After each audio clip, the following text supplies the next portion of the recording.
I'm Rebecca at the Dry Eye Shop, and this is a LASIK goggle. I'm going to talk a little bit about what it's good at, what it's not quite so good at, and the sorts of people that I tend to recommend it for the most. So what's a Post LASIK goggle good at? Number one, it's cheap. It's in the under $20 category, and there really aren't that many things that are very good at retaining moisture over the eyes at night and meet some special needs that are in that price range. Number two, it's got a good strap. So the strap on the Post LASIK goggle is this thick elastic thing, and it's got an adjuster on it. You can tighten this up, loosen it up. The thing I really like about the strap is it will stay put. Once the adjuster is in place, it's just not going anywhere, so they stay on well. It's one of the main reasons I recommend it. Next, it's got rigid lenses, obviously, and those are really important for people who need moisture protection, but they really also need a guarantee that nothing is going to touch their eyes at night. So these lenses stand far enough off of the eyes that I think even people with the very longest eyelashes are not going to have issues with their lashes banging up against it. But at any rate, their eyes are going to be protected. Last, it does make quite a good seal around the eyes. I've had this thing on for, 20, 25 minutes now, and as you can see, it's fogged up pretty nicely. It doesn't have a foam seal all the way around, so on the inside you can see at the sides there's a gap, but it's covered with the plastic part and then the strap over it. And it's kind of a vented plastic. Some people do fill those gaps with foam if they feel they need to have a seal all the way around, especially if they've got a really narrow face and really need to plug the gaps. So what is the LASIK goggle not quite so good at? It's definitely not the most comfortable thing on the market. The foam on the inside of this is fairly firm foam. This is not your nice, soft, squishy, viscoelastic stuff, unfortunately. It may well leave marks. It just depends how you have it adjusted and how impressible your skin is. So for me, like I said, I had this on for, maybe 25 minutes now. Let's see what it looks like underneath.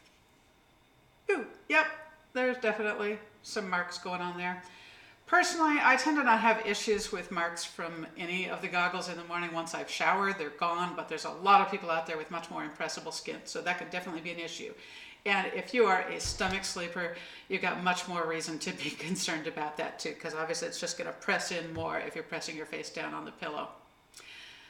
So the last thing I would say it's not perfect at is, again, it's got those gaps in the foam. Everyone's needs are going to vary, and it's going to depend a little bit to how it fits you. As I said before, on a narrower face, you may need to plug those gaps. On somebody like me, obviously it's not really making any difference for how much it's fogging up.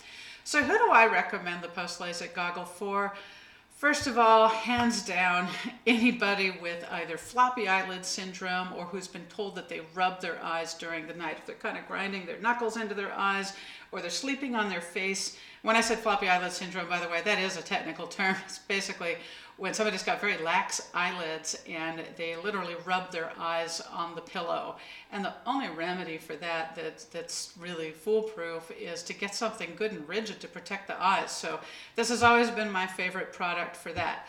Like I said, not the most comfortable thing, but if you need something with a really secure strap and rigid protection in front of the eyes, I would say it's almost impossible to combine those two things with perfectly comfortable and not going to leave marks at the same time. So this is a compromise type of product. Another situation I tend to recommend this for is basically anybody on a budget that's a back sleeper that needs a moisture goggle that's really going to do a good job with holding moisture in, but they don't want to spend 40, 50, 60 bucks for something. This again is a good compromise thing. When somebody's on a budget, usually my first go-to for them is going to be plastic wrap. Cutting squares of Glad press and seal or something like that and patting them down over their eyes.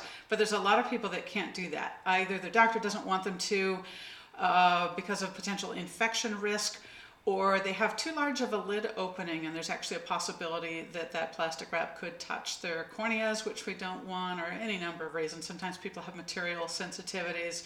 So if you're needing something in the kind of $10 to $20 range, or maybe you just need a starter product for moisture retention at night, this is a good way to go. But as I said before, my number one recommendation situation for this is somebody who needs secure, rigid protection over their eyes at night.